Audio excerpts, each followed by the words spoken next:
تیم پرسپولیس دیشب استقلال خوزستان رو 3-0 برد.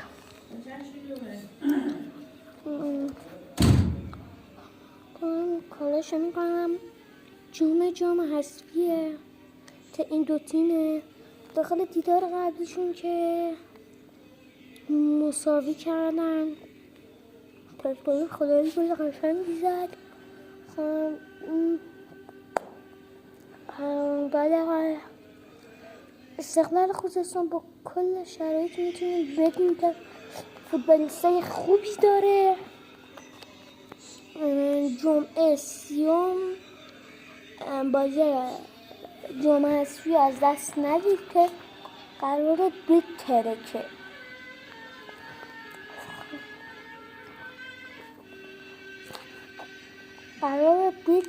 این بازی. خدا حافظ.